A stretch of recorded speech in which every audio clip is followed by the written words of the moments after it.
ही ਜਿਹੜੀ ਆ ਐਗਰੀਕਲਚਰ ਜਿਹੜੀ ਅੱਜ ਅਸੀਂ ਕਰ ਰਹੇ ਹਾਂ खेती ਜਿਹੜੀ ਅੱਜ ਪੂਰੀ ਦੁਨੀਆ ਦੇ ਵਿੱਚ ਪ੍ਰਧਾਨ खेती ਆ ਇਹ 1945 ਤੋਂ ਬਾਅਦ ਹੀ ਆਈ ਔਰ ਇਹਦੀ ਜਿਹੜੀ ਪਾਲਿਸੀ ਬਣਾਈ ਹੈ ਇਹ ਰੌਕਫੈਲਰ ਫਾਊਂਡੇਸ਼ਨ ਔਰ ਫੋਰਡ ਫਾਊਂਡੇਸ਼ਨ ਨੇ ਬਣਾਈ ਹੈ। ਇਸੇ ਕਰਕੇ ਇਹ ਪੂਰੀ ਦੁਨੀਆ ਦੇ ਵਿੱਚ ਇੱਕੋ ਹੀ ਕਿਸਮ ਦਾ ਸਿਸਟਮ ਉਹੀ ਯੂਰੀਆ इंडिया च मिलूगा, वही यूरिया पंजाब च मिलू, वही यूरिया पाकिस्तान च मिलू, वही यूरिया बांग्लादेश च मिलू और वही यूरिया अमरीका च मिलूगा। यूरिया पूरे दुनिया च यूरिया ही है। DAP पूरी दुनिया दे विच DAP ही है। और जिहड़े सीड ने जिवें कारगिल कंपनी दे जिहड़े मक्की दे सीड ने वो पूरे दुनिया दे विच मक्की दे सीड ही ने। अज दुनिया एक मंडी बन गई है जिस विच वड्डियां धनाड़ कंपनियां दी तूती बोलदी है, जद कि सियासतदान कंपनियां दे घनौणे चेहरे नूं ढक के रखण दा काम करदे हन ताकि इन्हां कंपनियां दी मुनाफाखोरी दा धंधा बिना किसी दिक्कत तो चलदा रहे। अज दुनिया दी मंडी दे विच धनाड़ कंपनियां वड्डियां ने जिन्हां दी चलदी आ, जिहड़े सियासतदान ने इन्हां दा काम इक्को ही आ कि वो कंपनियां दा जिहड़ा घनौणा चेहरा ਉਹਨੂੰ ਵਧੀਆ ਬਣਾ ਕੇ ਉਹਦਾ ਹਿਊਮਨ ਫੇਸ ਦਿਖਾਉਣ ਵੀ ਨਹੀਂ ਜੀ ਇਹ ਤਾਂ ਬਹੁਤ ਵਧੀਆ ਚੀਜ਼ ਹੈ।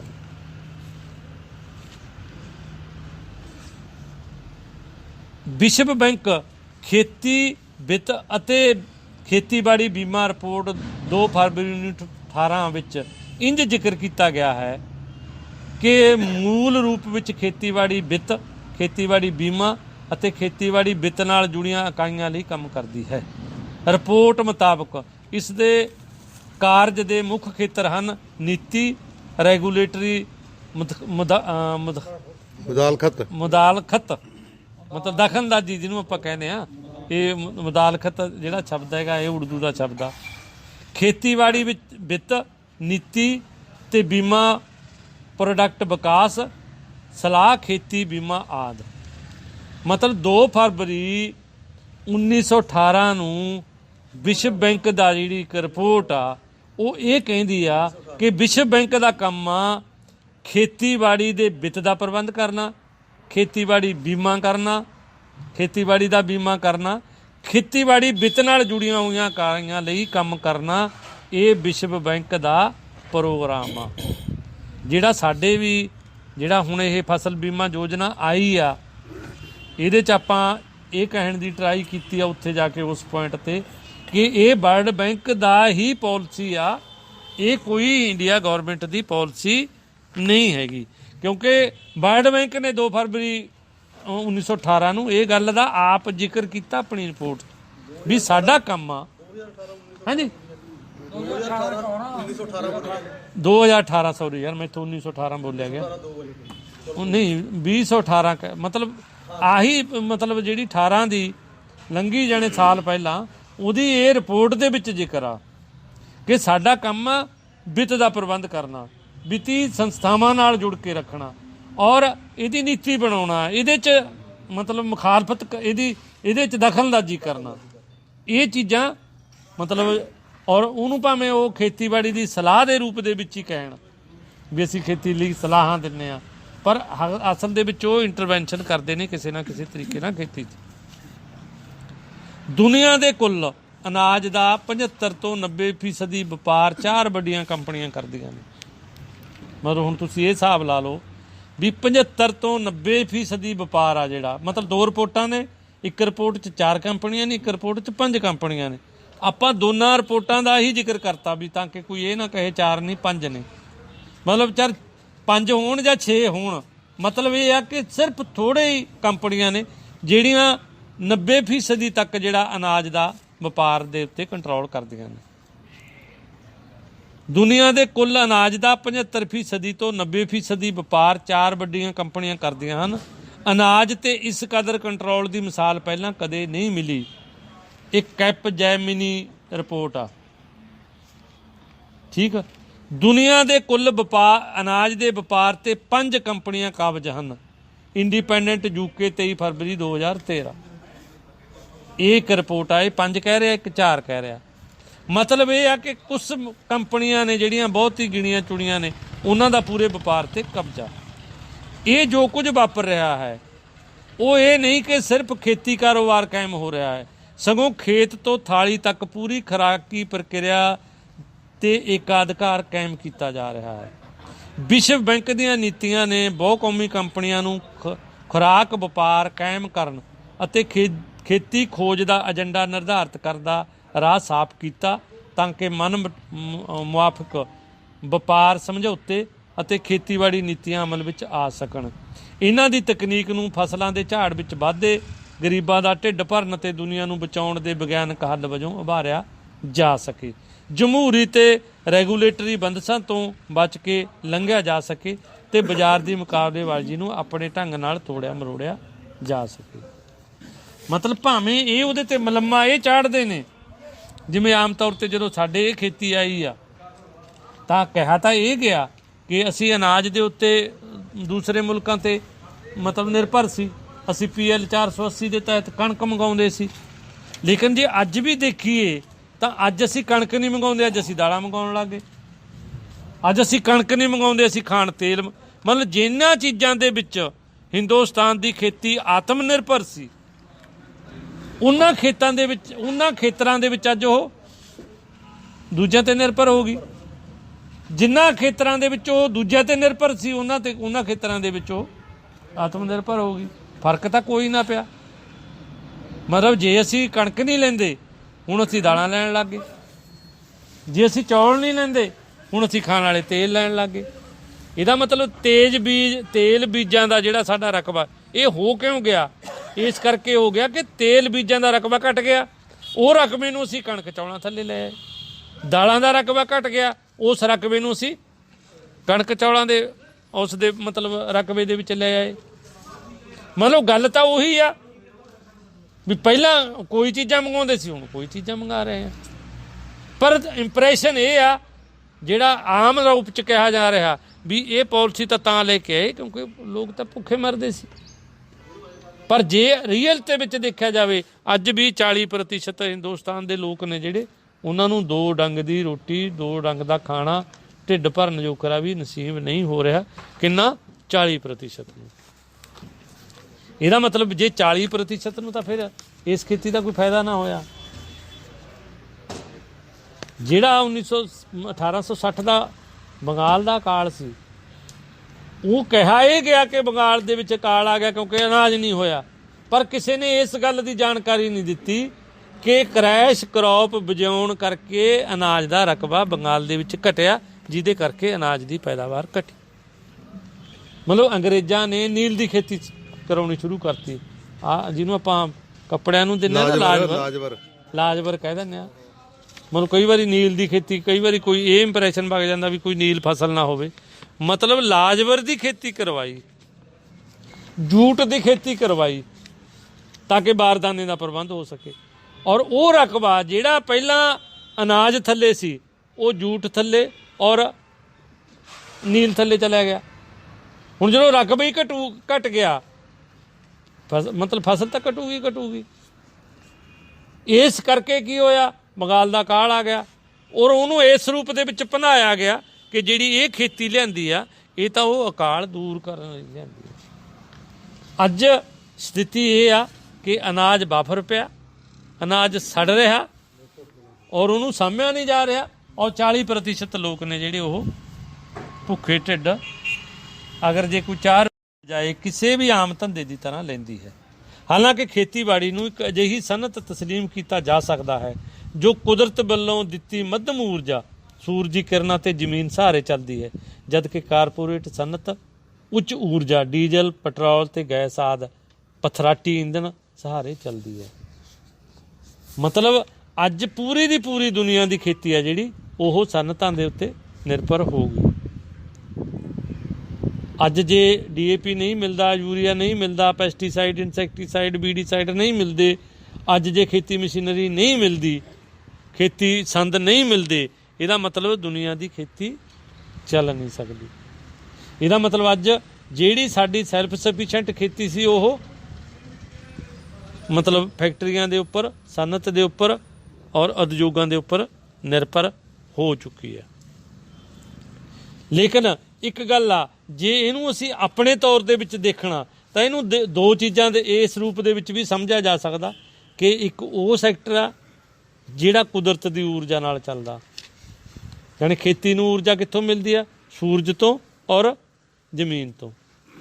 ਹੋਰ ਤੀਜੀ ਜਗ੍ਹਾ ਖੇਤੀ ਨੂੰ ਕੋਈ ਊਰਜਾ ਨਹੀਂ ਮਿਲਦੀ।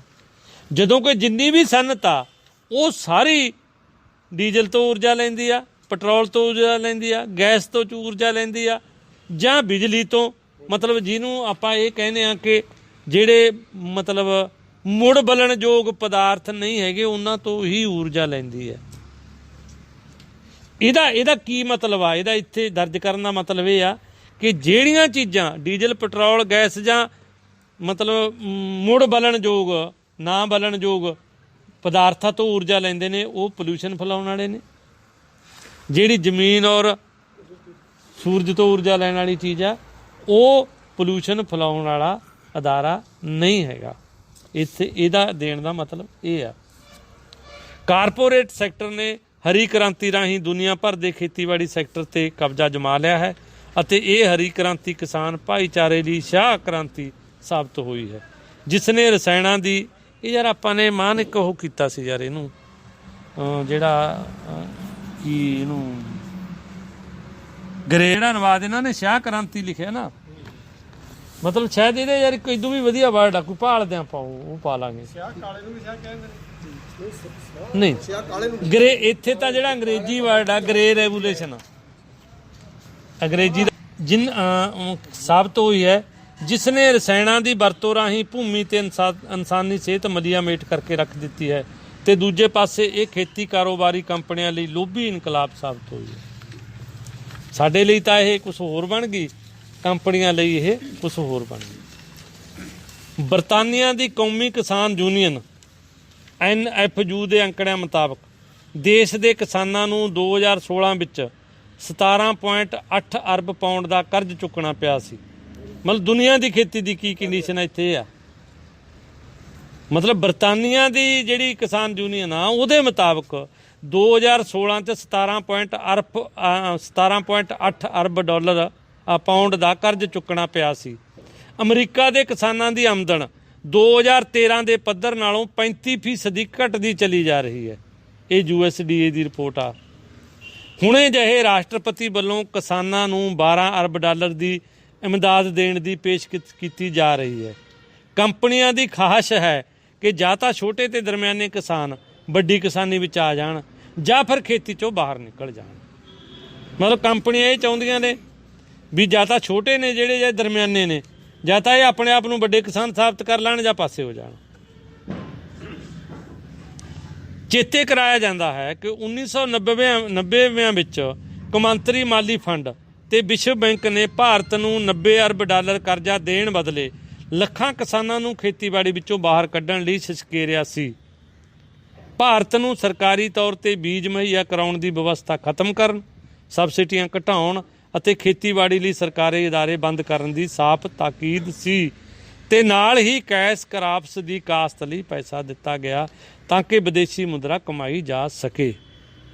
ਮਤਲਬ ਵਪਾਰਕ ਫਸਲਾਂ ਨੂੰ ਤਰਜੀਹ ਦਿੱਤੀ ਗਈ ਔਰ ਉਹਦਾ ਮਤਲਬ ਇਹ ਹੈ ਤਾਂ ਕਿ ਜਿਹੜੀ ਵਿਦੇਸ਼ੀ ਮੁਦਰਾ ਜਿਹੜੀ ਉਹ ਕਮਾਈ ਜਾ ਸਕੇ।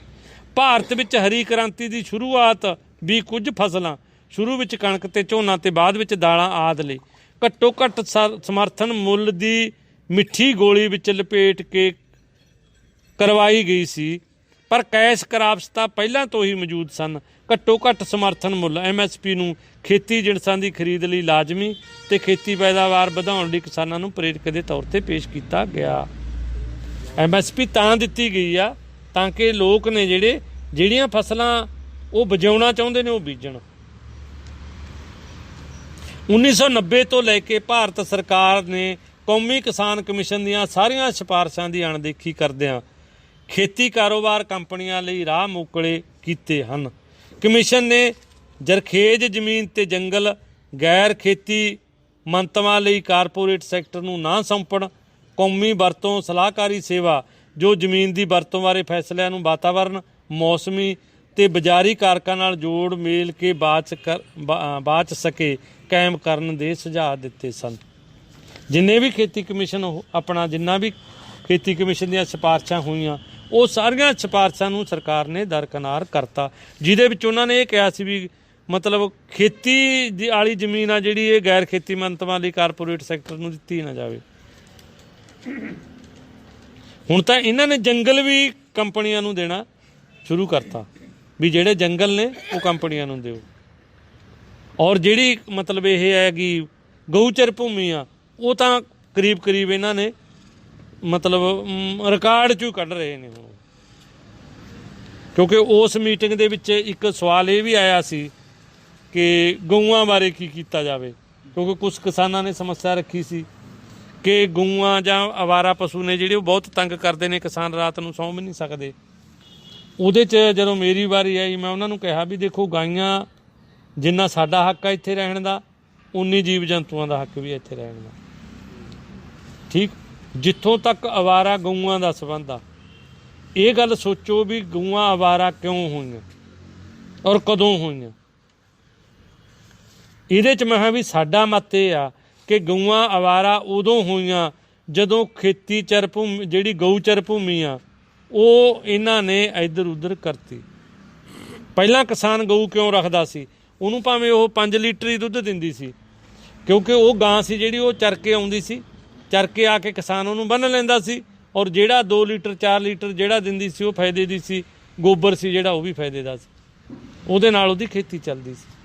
ਹੁਣ ਗਊਚਰ ਭੂਮੀ ਤਾਂ ਤੁਸੀਂ ਖਤਮ ਕਰਤੀ, ਜੰਗਲ ਆ ਤੁਸੀਂ ਉਹ ਕੰਪਨੀਆਂ ਨੂੰ ਦੇਤਾ। ਹੁਣ ਜਿਹੜਾ ਬੰਦਾ ਆਪਣੇ ਖੁਰਲੀ ਤੇ ਗਾਂ ਬੰਨੂਗਾ ਉਹ ਤਾਂ ਉਹ ਗਾਂ ਬੰਨੂ ਨਾ ਜਿਹੜਾ ਉਹਨੂੰ ਕੁਛ ਦੇਊਗੀ। ਹੁਣ 4 ਰੁਪਏ ਕਿਲੋ ਦੀ ਤੂੜੀ ਕਿਹੜਾ ਪਾ ਕੇ ਗਾਂ 2 ਕਿਲੋ ਦੁੱਧ ਵੀ ਨਹੀਂ ਦਿੰਦੀ, ਔਰ ਉਹ ਕਿਉਂ ਬੰਨੂਗਾ? ਔਰ ਉਹਨਾਂ ਨੇ ਅਵਾਰਾ ਕਰਤਾ ਗਊਆਂ ਨੂੰ। ਗਊਆਂ ਅਵਾਰਾ ਹੋਈਆਂ ਨੇ ਸਿਰਫ ਸਰਕਾਰ ਦੀ ਪਾਲਿਸੀ ਦੀ ਵਜ੍ਹਾ ਕਰਕੇ, ਨਾ ਕਿ ਕਿਸਾਨਾਂ ਦੀ ਵਜ੍ਹਾ ਕਰਕੇ ਅਵਾਰਾ ਹੋਈਆਂ ਨੇ। ਕਿਸਾਨ ਤਾਂ ਅੱਜ ਵੀ ਬੰਨ ਲੂ, ਗਊਚਰ ਭੂਮੀ ਛਡਾ ਦਿਓ, ਸਾਰੀਆਂ ਗਊਆਂ ਖੂੰਟਿਆਂ 'ਤੇ ਆ ਜਾਣਗੀਆਂ। ਮਤਲਬ ਮੈਂ ਇਹ ਜਿਹੜਾ ਉਹ ਸੈਕਟਰੀ ਆਫ ਐਗਰੀਕਲਚਰ ਸੀ ਉਹਨੂੰ ਸਪੈਸ਼ਲ ਕਿਹਾ, ਮੈਂ ਕਿਹਾ ਜੀ ਤੁਸੀਂ ਇਹ ਦੇਖੋ, ਤੁਸੀਂ ਗਊ ਭਗਤ ਵੀ ਕਹਾਉਂਦੇ ਹੋ, ਅੱਜ ਦੀ ਸਰਕਾਰ ਗਊ ਭਗਤ ਵੀ ਕਹਾਉਂਦੀ ਆ, ਇਹ ਰੀਅਲ 'ਚ ਗਊ ਭਗਤ ਹੈ ਹੀ ਨਹੀਂ। ਤੁਸੀਂ ਖੇਤੀ ਚਰ ਮਤਲਬ ਗਊਚਰ ਭੂਮੀ ਛਡਵਾਓ, ਸਾਰੀ ਦੀ ਸਾਰੀ ਖਾਲੀ ਕਰਾ ਦਿਓ, ਗਊਆਂ ਲੋਕ ਬੰਨਣਗੇ ਲਾਜ਼ਮੀ। ਔਰ ਦੇਸੀ ਗਊਆਂ ਨੇ ਜਿਹੜੀਆਂ ਉਹਨਾਂ ਦੀਆਂ ਨਸਲਾਂ ਸੁਧਾਰਨ ਲਈ ਤੁਸੀਂ ਕੋਈ ਨਾ ਕੋਈ ਕੰਮ ਕਰੋ, ਔਰ ਫਿਰ ਕਿਉਂ ਲੋਕ ਦੂਸਰੀਆਂ ਗਾਈਆਂ ਬੰਨਣਗੇ? ਮਤਲਬ ਹੀ ਨਹੀਂ ਬੰਨਣਾ। ਨਹੀਂ ਗਊ ਸੈਸ ਤਾਂ ਮਤਲਬ ਐਵੇਂ ਹੀ ਲਾਤਾ। ਚਲੋ ਸਨਅਤੀ ਕਾਰਪੋਰੇਟ ਸੈਕਟਰ ਪੱਖੀ ਇਹਨਾਂ ਨੀਤੀਆਂ ਕਰਕੇ ਦਿਹਾਤੀ ਤੇ ਸ਼ਹਿਰੀ ਖੇਤਰਾਂ ਦੀ ਆਮਦਨ ਪਾੜੇ ਵਿੱਚ ਅਥਾਹ ਵਾਧਾ ਹੋਇਆ ਹੈ। 1993-94 ਵਿੱਚ ਦਿਹਾਤੀ ਭਾਰਤ ਵਿੱਚ ਪ੍ਰਤੀ ਜੀ ਮਾਸਿਕ ਖਰਚ 291 ਰੁਪਏ ਅਤੇ ਸ਼ਹਿਰੀ ਖੇਤਰਾਂ ਵਿੱਚ 281 ਰੁਪਏ ਅਤੇ ਸ਼ਹਿਰੀ ਖੇਤਰਾਂ ਵਿੱਚ 458 ਰੁਪਏ ਸੀ। 2007-08 ਵਿੱਚ ਇਹ ਵੱਧ ਕੇ ਦਿਹਾਤੀ ਭਾਰਤ ਵਿੱਚ 772 ਰੁਪਏ ਯਾਨੀ 174% ਵਾਧਾ ਅਤੇ ਸ਼ਹਿਰੀ ਭਾਰਤ ਵਿੱਚ 1472 ਰੁਪਏ 221% ਵਾਧਾ ਹੋ ਗਿਆ। 2011-12 ਵਿੱਚ ਦਿਹਾਤੀ ਖੇਤਰ ਵਿੱਚ 1430 ਰੁਪਏ ਅਤੇ ਸ਼ਹਿਰੀ ਖੇਤਰ ਵਿੱਚ 2630 ਰੁਪਏ ਹੋ ਗਿਆ। 1999-2000 ਵਿੱਚ ਪ੍ਰਤੀ ਦਿਨ 2400 ਕੈਲੋਰੀਆਂ ਤੋਂ ਘੱਟ ਖੁਰਾਕ ਗਰੀਬੀ ਰੇਖਾ ਤੋਂ ਹੇਠਾਂ ਰਹਿੰਦੀ ਲੁਕਾਈ ਦੀ ਨਿਸ਼ਾਨਦੇਹੀ ਲੈਣ ਵਾਲੀ ਵਸੋਂ ਦੀ ਦਰ ਦਿਹਾਤੀ ਭਾਰਤ ਵਿੱਚ 77% ਸੀ। ਇਹਨਾਂ ਨੀਤੀਆਂ ਕਰਕੇ ਹੀ ਨਰੇਗਾ ਫੰਡ 'ਚ ਕਟੌਤੀ ਕੀਤੀ ਗਈ ਅਤੇ ਗਰੀਬ ਕਿਸਾਨਾਂ ਨੂੰ ਖੇਤੀਬਾੜੀ 'ਚੋਂ ਬਾਹਰ ਧੱਕਿਆ ਗਿਆ ਅਤੇ ਸ਼ਹਿਰੀ ਮਜ਼ਦੂਰਾਂ ਦੀ ਕਤਾਰ ਵਿੱਚ ਲਿਆਂਦਾ ਗਿਆ। ਕੁਝ ਵਿਸ਼ਲੇਸ਼ਕਾਂ ਦਾ ਅਨੁਮਾਨ ਹੈ ਕਿ ਭਾਰਤ ਵਿੱਚ ਖੇਤੀ ਛੱਡਣ ਵਾਲੇ ਕਿਸਾਨਾਂ ਦੀ ਦਰ ਹਰ 24 ਘੰਟਿਆਂ ਵਿੱਚ 2040 ਹੈ। ਵਿਸ਼ਵ ਬੈਂਕ ਵੱਲੋਂ ਤੈਅ ਕੀਤੀਆਂ ਤਰਜੀਹਾਂ ਮੁਤਾਬਕ ਖੇਤੀਬਾੜੀ ਤੋਂ ਸਰਕਾਰੀ ਇਮਦਾਦ ਤੋਂ ਹੱਥ ਪਛਾਂ ਖਿੱਚ ਕੇ ਹੌਲੀ ਹੌਲੀ ਇਸ ਨੂੰ ਖੇਤੀ ਕਾਰੋਬਾਰ ਕੰਪਨੀਆਂ ਦੇ ਰਹਿਮੋ ਕਰਮ 'ਤੇ ਲਿਆਂਦਾ ਜਾ ਰਿਹਾ ਹੈ। ਦੇਸ਼ ਦੇ ਮਹਿਜ 12% ਕਿਸਾਨ ਹੀ ਆਪਣੀਆਂ ਜਿਣਸਾਂ ਘੱਟੋ ਘੱਟ ਸਮਰਥਨ ਮੁੱਲ 'ਤੇ ਵੇਚ ਪਾਉਂਦੇ ਹਨ, ਜਦ ਕਿ ਬਾਕੀਆਂ ਨੂੰ ਸਰਕਾਰੀ ਭਾਅ ਤੋਂ ਕਿਤੇ ਘੱਟ ਮੁੱਲ 'ਤੇ ਆਪਣੀਆਂ ਜਿਣਸਾਂ ਗੈਰ ਸਰਕਾਰੀ ਏਜੰਸੀਆਂ ਨੂੰ ਵੇਚਣ ਲਈ ਮਜਬੂਰ ਹੋਣਾ ਪੈਂਦਾ ਹੈ।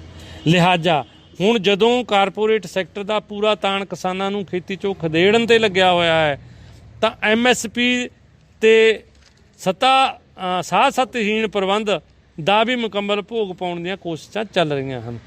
ਘੱਟੋ ਘੱਟ ਸਮਰਥਨ ਮੁੱਲ ਨੂੰ ਕਾਰਪੋਰੇਟ ਪੱਖੀ ਏਜੰਸੀਆਂ ਵੱਲੋਂ ਕਿਸੇ ਵੇਲੇ ਕਿਸਾਨੀ ਲਈ ਅਕਸੀਰ ਦੇ ਤੌਰ 'ਤੇ ਪ੍ਰਚਾਰਿਆ ਜਾਂਦਾ ਸੀ, ਪਰ ਹੁਣ ਉਹਨਾਂ ਦੀ ਨਜ਼ਰ ਵਿੱਚ ਇਹ ਕੰਮ ਦੀ ਨਹੀਂ ਰਹੀ। ਹਾਲ ਹੀ ਵਿੱਚ ਆਈ ਇੱਕ ਸੰਸਦੀ ਕਮੇਟੀ ਦੀ ਰਿਪੋਰਟ ਵਿੱਚ ਜਲਵਾਯੂ ਤਬਦੀਲੀ ਦਾ ਖੇਤੀ ਖੇਤਰ 'ਤੇ ਮਾੜਾ ਅਸਰ ਪੈਣ ਦਾ ਖਦਸ਼ਾ ਜਤਾਇਆ ਗਿਆ ਹੈ ਤੇ ਇਹ ਕਮੀ 23% ਤੱਕ ਹੋਣ ਦਾ ਅਨੁਮਾਨ ਹੈ। ਜੇ ਇਹ ਅਮਲ ਜਾਰੀ ਰਿਹਾ ਤਾਂ ਆਉਂਦੇ ਦਹਾਕੇ ਵਿੱਚ ਜ਼ਮੀਨ ਵਿੱਚ ਜ਼ਿੰਕ, ਆਇਰਨ ਅਤੇ ਹੋਰ ਖਣਿਜ ਤੱਤਾਂ ਦੀ ਭਾਰੀ ਕਮੀ ਆ ਸਕਦੀ ਹੈ, ਜਿਸ ਨਾਲ ਫਸਲਾਂ ਦੀ ਪੈਦਾਵਾਰ 'ਤੇ ਬਹੁਤ ਮਾੜਾ ਅਸਰ ਪਵੇਗਾ। ਖੇਤੀਬਾੜੀ ਮੰਤਰਾਲੇ ਦਾ ਅਨੁਮਾਨ ਹੈ ਕਿ ਤਾਪਮਾਨ ਵਿੱਚ 1 ਡਿਗਰੀ ਸੈਲਸੀਅਸ ਵਾਧੇ ਨਾਲ ਹੀ ਕਣਕ ਦੇ ਝਾੜ ਵਿੱਚ ਪ੍ਰਤੀ ਹੈਕਟੇਅਰ 6 ਕੁਇੰਟਲ ਦੀ ਕਮੀ ਆ ਸਕਦੀ ਹੈ, ਜਦ ਕਿ ਮੱਕੀ ਦੀ ਪੈਦਾਵਾਰ ਵਿੱਚ 18% ਅਤੇ ਝੋਨੇ ਦੀ ਪੈਦਾਵਾਰ 'ਚ 4 ਤੋਂ 6% ਦੀ ਕਮੀ ਆ ਸਕਦੀ ਹੈ। ਜਲਵਾਯੂ ਤਬਦੀਲੀ ਕਾਰਨ ਦੇਸ਼ ਭਰ ਵਿੱਚ ਆਲੂਆਂ ਤੇ ਹੋਰਨਾਂ ਫਸਲਾਂ ਦੀ ਪੈਦਾਵਾਰ ਵਿੱਚ ਕਮੀ ਆਉਣ ਦਾ ਖਦਸ਼ਾ ਹੈ ਅਤੇ ਇਸ ਦੇ ਨਾਲ ਹੀ ਪਸ਼ੂ ਚਾਰੇ ਦੀ ਗੁਣਵੱਤਾ ਤੇ ਪੈਦਾਵਾਰ ਵਿੱਚ ਕਮੀ ਨਾਲ ਪਸ਼ੂ ਧਨ ਨੂੰ ਵੀ ਢਾਹ ਲੱਗ ਸਕਦੀ ਹੈ। ਇਸ ਕਰਕੇ ਕਿਸਾਨਾਂ ਲਈ ਇੱਕ ਨਵੀਂ ਰਚਨਾਤਮਕ ਤੇ ਵਾਤਾਵਰਨ ਪੱਖੀ ਘੱਟੋ ਘੱਟ ਸਮਰਥਨ ਮੁੱਲ ਪ੍ਰਣਾਲੀ ਦੀ ਲੋੜ ਹੈ, ਜਿਸ ਵਿੱਚ ਹੋਰਨਾਂ ਪੱਖਾਂ ਤੋਂ ਇਲਾਵਾ ਸਨਅਤਾਂ, ਖਣਿਜ ਅਤੇ ਨਿਰਮਾਣ ਸੈਕਟਰ ਦੀ ਤੁਲਨਾ ਵਿੱਚ ਖੇਤੀਬਾੜੀ ਵੱਲੋਂ ਗ੍ਰੀਨ ਹਾਊਸ ਗੈਸਾਂ ਦੀ ਖਪਤ ਤੇ ਸੋਕਣ ਦੀ ਸਮਰੱਥਾ, ਵਾਯੂ ਜਲ ਪ੍ਰਦੂਸ਼ਣ, ਭੂਮੀ ਕਟਾਓ ਤੇ ਮਾੜੇ ਵਾਤਾਵਰਨ ਵਿੱਚ ਰਹਿਣ ਕਰਕੇ ਸਿਹਤ 'ਤੇ ਪੈਣ ਵਾਲੇ ਅਸਰ ਨੂੰ ਵੀ ਗਿਣਿਆ ਜਾਵੇ। ਨਾਨ ਪ੍ਰੋਫਿਟ ਸੰਸਥਾ ਰੋਡੇਲ ਇੰਸਟੀਚਿਊਟ ਦਾ ਖਿਆਲ ਹੈ ਕਿ ਵੱਡੇ ਪੱਧਰ 'ਤੇ ਉਪਲਬਧ ਜੈਵਿਕ ਤਕਨੀਕਾਂ, ਜਿਨ੍ਹਾਂ ਨੂੰ ਮੁੜ ਵਰਤੋਂਯੋਗ ਜੈਵਿਕ ਖੇਤੀਬਾੜੀ ਵੀ ਕਿਹਾ ਜਾਂਦਾ ਹੈ, ਅਪਣਾ ਕੇ ਅਸੀਂ ਕਾਰਬਨ ਡਾਈਆਕਸਾਈਡ ਗੈਸਾਂ ਦੀ 100% ਨਿਕਾਸੀ ਨੂੰ ਰੋਕ ਸਕਦੇ ਹਾਂ। ਕਹਿ ਰਹੀ ਆ ਕਿ ਜੇ ਸਾਰੀ ਦੀ ਸਾਰੀ ਦੁਨੀਆ ਦੀ ਖੇਤੀ ਨੂੰ ਅਸੀਂ ਕੁਦਰਤੀ ਮੋੜ 'ਤੇ ਲੈ ਆਉਂਦੇ ਹਾਂ ਔਰ ਜਿੰਨੀਆਂ ਵੀ ਮਤਲਬ ਪਸ਼ੂਆਂ ਦੀਆਂ ਚਰਾਗਾਹਾਂ ਨੇ ਉਹਨਾਂ ਦੇ ਉੱਤੇ ਥੋੜ੍ਹਾ ਪ੍ਰੈਸ਼ਰ ਘੱਟ ਕਰ ਦਿੰਦੇ ਹਾਂ ਔਰ ਜੰਗਲ ਨੂੰ ਕੱਟਣਾ ਬੰਦ ਕਰ ਦਿੰਦੇ ਹਾਂ, ਤਾਂ ਜਿੰਨੀ ਵੀ CO2 ਅੱਜ ਇਸ ਛੱਡੀ ਹੋਈ ਆ ਸਨਅਤ ਨੇ, ਟਰਾਂਸਪੋਰਟ ਨੇ, ਜੋ ਲੱਲਾ ਭੱਬਾ ਜਿੰਨਾ ਵੀ ਪ੍ਰਦੂਸ਼ਣ ਆ, ਉਹਨੂੰ ਸਾਰੀ ਨੂੰ ਇਹੀ ਸੋਕ ਸਕਦਾ, ਕਿਉਂਕਿ ਜਿਹੜੀ ਜੈਵਿਕ ਮਿੱਟੀ ਆ ਉਹ ਵੀ ਕਾਰਬਨ ਖਾਂਦੀ ਆ, ਕਾਰਬਨ ਡਾਈਆਕਸਾਈਡ ਨੂੰ ਖਾਂਦੀ ਆ। ਫਸਲਾਂ ਤਾਂ ਖਾਂਦੀਆਂ ਹੀ ਖਾਂਦੀਆਂ ਨੇ, ਜੈਵਿਕ ਜਿਹੜੀਆਂ ਚਰਾਗਾਹਾਂ ਨੇ ਉਹ ਬਹੁਤ ਵੱਡੀ ਪੱਧਰ 'ਤੇ ਕਾਰਬਨ ਡਾਈਆਕਸਾਈਡ ਨੂੰ ਸੋਕਦੀਆਂ ਨੇ। ਜੰਗਲ ਵੀ ਸੋਕਦਾ, ਫਸਲਾਂ ਵੀ ਸੋਕਦੀਆਂ ਨੇ। ਇਸ ਕਰਕੇ ਉਹ ਕਹਿੰਦੇ ਨੇ ਵੀ ਜਿਹੜਾ ਇਹ ਕਿਹਾ ਜਾ ਰਿਹਾ ਵੀ ਇਹਦਾ ਕੋਈ ਇਲਾਜ ਨਹੀਂ, ਇਹਦਾ ਇਲਾਜ ਹੈ। ਇਹਦਾ ਇਲਾਜ ਇਹੀ ਆ ਕਿ ਸਾਰੀ ਦੀ ਸਾਰੀ ਖੇਤੀ ਨੂੰ ਜੈਵਿਕ ਕਰੋ। ਇਹਦੇ 'ਚ ਕੁਝ ਪੁਆਇੰਟ ਨੇ। ਨੰਬਰ 1, ਖੇਤੀ ਜਲਵਾਯੂ ਜ਼ੋਨ ਵਿੱਚ ਸਹਿਕਾਰੀ ਤੌਰ 'ਤੇ ਵੱਖ-ਵੱਖ ਕਿਸਮ ਦੀਆਂ ਫਸਲਾਂ ਦੀ ਕਾਸ਼ਤ ਕਰਨ ਵਾਲੇ ਕਿਸਾਨਾਂ ਦੀ ਆਮਦਨ ਨੂੰ ਖੇਤੀ ਸਨਅਤਾਂ ਦੇ ਮੁੱਲ ਵਾਧੇ ਰਾਹੀਂ ਵਧਾਇਆ ਜਾ ਸਕਦਾ ਹੈ। ਮਤਲਬ ਇਹਦੇ 'ਚ ਇਹ ਆ ਵੀ ਜਿਹੜੀ ਉਹਨਾਂ ਦੀ ਆਮਦਨ ਆ ਇਹ ਵੱਧ ਸਕਦੀ ਆ ਜੇ ਅਸੀਂ ਉਹਨਾਂ 'ਚ ਵੈਲੂ ਐਡਡ ਕਰਾਂਗੇ। ਮਤਲਬ ਉਹ ਸਹਿਕਾਰੀ ਜ਼ੋਨ ਦੇ ਵਿੱਚ ਕੁਛ ਐਸੀਆਂ ਅਸੀਂ ਇੰਡਸਟਰੀ ਲਾ ਦਿਆਂਗੇ ਜਿਹੜੀ ਮਤਲਬ ਉਹਦੇ ਵਿੱਚ ਹੋਰ ਵੈਲੂ ਐਡਡ ਕਰ ਦੇਗੀ। ਜਿਵੇਂ ਕੋਈ ਮਤਲਬ ਦਾਲਾਂ ਦੇ ਪ੍ਰੋਡਕਟ ਬਣਾਉਣੇ, ਠੀਕ ਆ, ਉਹ ਪ੍ਰੋਡਕਟ ਬਣਾ ਕੇ ਅਸੀਂ ਉਹਦੇ 'ਚ ਵੈਲੂ ਐਡਡ ਕਰ ਸਕਦੇ ਹਾਂ, ਜ਼ਿਆਦਾ ਕੀਮਤ ਬਣ ਸਕਦੀ ਹੈ। ਕਿਸਾਨਾਂ ਦੇ ਹੱਥ ਮਜ਼ਬੂਤ ਕਰਨ ਦੇ ਮੰਤਵ ਤਹਿਤ ਖੇਤੀਬਾੜੀ ਦੀਆਂ ਸਾਰੀਆਂ ਵਿਧਾਵਾਂ ਦੀ ਖੋਜ ਅਤੇ ਵਿਕਾਸ ਲਈ ਫੰਡ ਮੁਹੱਈਆ ਕਰਾਏ ਜਾਣ। ਜੇ ਇਹ ਸਾਰੇ ਕਦਮ ਸੱਚੇ ਮਨੋਂ ਮੰਨ ਕੇ ਲਾਗੂ ਕਰ ਦਿੱਤੇ ਜਾਣ ਤਾਂ ਕਿਸਾਨਾਂ ਦੀ ਆਮਦਨ ਦੁੱਗਣੀ ਨਹੀਂ ਸਗੋਂ ਤਿੱਗਣੀ ਹੋ ਸਕਦੀ ਹੈ। ਮਤਲਬ ਜਿਹੜਾ ਉਹਨਾਂ ਨੇ ਇਹ ਕਿਹਾ ਸੀ ਨਾ ਵੀ ਕਿਸਾਨਾਂ ਦੀ ਦੁੱਗਣੀ ਆਮਦਨ ਵਾਲਾ ਇੱਕ ਏਜੰਡਾ ਸੀ, ਉਹਦੇ ਇਵਜ਼ ਦੇ ਵਿੱਚ ਆਪਾਂ ਨੇ ਇਹ ਗੱਲਾਂ ਕੀਤੀਆਂ ਸੀ। ਜਿੱਥੋਂ ਤੱਕ ਪ੍ਰਧਾਨ ਮੰਤਰੀ ਫਸਲ ਬੀਮਾ ਯੋਜਨਾ ਦਾ ਸਵਾਲ ਹੈ ਤਾਂ ਇਸ ਨੂੰ ਲਾਗੂ ਕਰਕੇ ਵਿਸ਼ਵ ਬੈਂਕ ਦੀਆਂ ਸੇਧਾਂ 'ਤੇ ਫੁੱਲ ਚੜ੍ਹਾਏ ਗਏ ਹਨ। ਬੀਮਾ regulatory and development authority IRDA, ਇਹਨਾਂ ਦੀ ਮੈਡਮ ਵਿੱਚ ਬੈਠੀ ਸੀ ਉਸ ਪੈਨਲ ਦੇ ਵਿੱਚ ਜਿਹੜੇ 'ਤੇ ਡਿਸਕਸ਼ਨ ਚੱਲ ਰਹੀ ਸੀ। ਮੈਂ ਉਹਦੇ 'ਚ ਕਿਹਾ ਸੀ ਕਿ IRDA ਨੇ ਫਸਲੀ ਬੀਮਾ ਨੂੰ ਜਰਨਲ ਬੀਮਾ ਕਾਰੋਬਾਰ ਦੀ ਫੁਟਕਲ ਸ਼੍ਰੇਣੀ 'ਚ ਰੱਖਿਆ ਹੋਇਆ ਹੈ। ਖੇਤੀਬਾੜੀ ਬੀਮਾ ਕਾਨੂੰਨ ਦੀ ਅਣਹੋਂਦ ਵਿੱਚ ਬੀਮਾ ਕੰਪਨੀਆਂ ਫਸਲ ਬੀਮਾ ਯੋਜਨਾ ਨੂੰ ਮਨਮਰਜ਼ੀ ਨਾਲ ਵਰਤਦੀਆਂ ਹਨ। ਜਾਣੇ ਬਗੈਰ ਕੋਈ ਐਗਰੀਕਲਚਰ ਇੰਸ਼ੋਰੈਂਸ ਪਾਲਿਸੀ ਬਣਾਏ ਤੁਸੀਂ ਇਹ ਕੰਮ ਕਰਿਆ, ਜਿਹੜਾ ਇਹ IDRDA ਦੀ ਬਹੁਤ ਵੱਡੀ ਹੀ ਗਲਤੀ ਹੈ, ਬਹੁਤ ਵੱਡੀ ਖਾਮੀ ਆ, ਜਿਹਦੇ ਕਰਕੇ ਕਿਸਾਨਾਂ ਨੂੰ ਜਿੱਥੇ ਵੀ ਕਿਤੇ, ਚਲੋ ਸਾਡੇ ਪੰਜਾਬ 'ਚ ਤਾਂ ਇਹ ਨਹੀਂ ਹੋਇਆ, ਅਸੀਂ ਤਾਂ ਇਹਨੂੰ ਲਾਗੂ ਵੀ ਨਹੀਂ ਹੋਣ ਦਿੱਤਾ, ਔਰ ਲਖਵਾਲ ਨੇ ਤਾਂ ਕਹਿਤਾ ਸੀ ਵੀ ਨਾ, ਇਹਨੇ ਰਾਜੇਵਾਲ ਨੇ ਵੀ ਨਾ ਅਸੀਂ ਇਹਨੂੰ ਲਾਗੂ ਹੋਣ ਦੇਈਏ। ਲੇਕਿਨ ਜੇ ਤੁਸੀਂ ਇਹਨੂੰ ਸਹੀ ਤਰੀਕੇ ਨਾਲ ਲਾਗੂ ਕਰੋਗੇ ਤਾਂ ਪੰਜਾਬ ਵੀ ਇਹਨੂੰ ਅਪਣਾ ਲੂਗਾ। ਪ੍ਰਧਾਨ ਮੰਤਰੀ ਫਸਲ ਬੀਮਾ ਯੋਜਨਾ ਦੀ ਸ਼ੁਰੂਆਤ 2016, ਮਤਲਬ ਆ ਜਿਹੜਾ ਉੱਪਰਲਾ ਪਹਿਰਾ ਇਹ ਤਾਂ ਇਹ ਦੱਸਦਾ ਵੀ ਇਹਦੇ 'ਚ ਪਾਲਿਸੀ ਲੈਵਲ 'ਤੇ ਕੀ ਕਮੀ ਆ। ਦੂਸਰਾ ਪ੍ਰੈਕਟੀਕਲ ਕੀ ਆ। ਪ੍ਰਧਾਨ ਮੰਤਰੀ ਫਸਲ ਬੀਮਾ ਯੋਜਨਾ ਦੀ ਸ਼ੁਰੂਆਤ 2016-17 ਵਿੱਚ ਹੋਈ ਸੀ।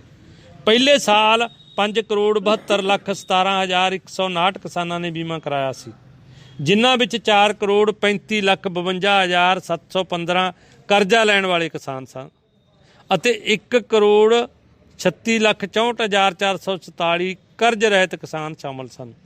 ਮਤਲਬ ਜਿਹੜੀ ਇਹ ਮਤਲਬ ਜਿਹੜਿਆਂ ਵੀ ਸਟੇਟਾਂ ਦੇ ਵਿੱਚ ਇਹ ਫਸਲ ਬੀਮਾ ਯੋਜਨਾ ਲਾਗੂ ਹੋਈ, ਉਹਦੇ 'ਚ ਸਭ ਤੋਂ ਜ਼ਿਆਦਾ ਗਿਣਤੀ ਸੀ ਉਹ ਲੋਨੀ ਕਿਸਾਨਾਂ ਦੀ ਸੀ। ਕਿਉਂ ਲੋਨੀ ਕਿਸਾਨਾਂ ਦੀ ਕਿਉਂ ਸੀ ਕਿ ਲੋਨੀ ਕਿਸਾਨਾਂ ਲਈ ਇਹ ਕੰਪਲਸਰੀ ਕਰ ਦਿੱਤਾ ਗਿਆ, ਜਿਹਨੇ ਲੋਨ ਕਰਾਉਣਾ ਉਹਨੂੰ ਕੰਪਲਸਰੀ ਬੀਮਾ ਕਰਾਉਣਾ ਪਊਗਾ। ਬਾਕੀ ਜਿਨ੍ਹਾਂ ਨੇ ਲੋਨ ਨਹੀਂ ਲੈਣਾ ਉਹ ਸਵੈ-ਇੱਛਾ ਨਾਲ ਕਰਾ ਵੀ ਸਕਦੇ ਨੇ, ਨਹੀਂ ਵੀ ਕਰਾ ਸਕਦੇ।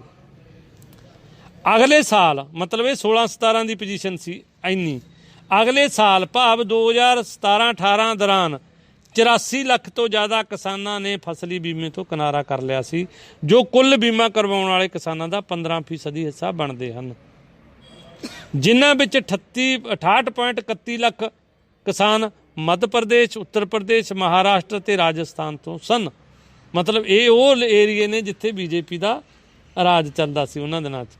ਬੀਮਾ ਕਰਨ ਵਾਲੀਆਂ ਕੰਪਨੀਆਂ ਜਿਨ੍ਹਾਂ ਵਿੱਚ ਰਿਲਾਇੰਸ, ICICI, HDFC ਤੇ IFCO ਆਦਿ ਸ਼ਾਮਲ ਹਨ ਨੇ ਰੋਜ਼ਾਨਾ ਯੋਜਨਾ ਅਮਲ 'ਚ ਆਉਣ ਤੋਂ ਬਾਅਦ ਹੁਣ ਤੱਕ 15,795 ਕਰੋੜ ਰੁਪਏ ਦਾ ਮੁਨਾਫਾ ਕਮਾਇਆ।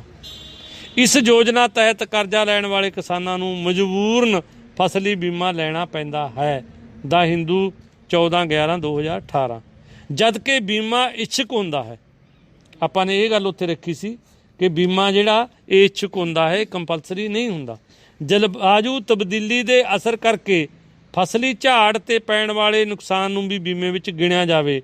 ਖਰਾਬੇ ਦਾ ਜਾਇਜ਼ਾ ਲੈਣ ਵਾਲੀ ਕਮੇਟੀ ਵਿੱਚ ਮੁਕਾਮੀ ਕਿਸਾਨਾਂ ਦੇ ਨੁਮਾਇੰਦੇ ਤੇ ਭਰੋਸੇਮੰਦ ਖੇਤੀਬਾੜੀ ਮਾਹਰ ਸ਼ਾਮਲ ਕੀਤੇ ਜਾਣ। ਘੱਟੋ ਘੱਟ ਫਸਲੀ ਖਰਾਬੇ ਦੇ ਪੈਮਾਨੇ ਬਦਲੇ ਜਾਣ ਤਾਂ ਜੋ ਪੂਰੀ ਤਰ੍ਹਾਂ ਕਿਸਾਨ ਵਿਰੋਧੀ ਹਨ। ਜਿਵੇਂ ਫਸਲੀ ਬੀਮਾ ਜਿਹੜਾ ਉਹਦੇ 'ਚ ਆਪਾਂ ਨੇ ਉੱਥੇ ਇੱਕ ਇਹ ਦਲੀਲ ਵੀ ਦਿੱਤੀ ਸੀ ਕਿ ਮੰਨ ਲਓ ਮੇਰੇ ਕੋਲੇ 5 ਏਕੜ ਜ਼ਮੀਨ ਆ, ਮੈਂ ਆਪਣੇ 5 ਏਕੜ ਦਾ ਬੀਮਾ ਕਰਵਾ ਲਿਆ, ਚਾਹੇ ਮੈਂ ਲੋਨੀ ਆ ਚਾਹੇ ਮੈਂ ਗੈਰ ਲੋਨੀ ਆ, ਲੇਕਿਨ ਮੇਰੀ ਫਸਲ ਦਾ ਜੇ ਨੁਕਸਾਨ ਹੋ ਗਿਆ ਤਾਂ ਮੈਨੂੰ ਬੀਮਾ ਮਿਲਣਾ ਚਾਹੀਦਾ, ਮੇਰੇ ਗੁਆਂਢੀ ਦਾ ਨਹੀਂ ਹੋਇਆ ਨਾ ਉਹ ਮਿਲੇ।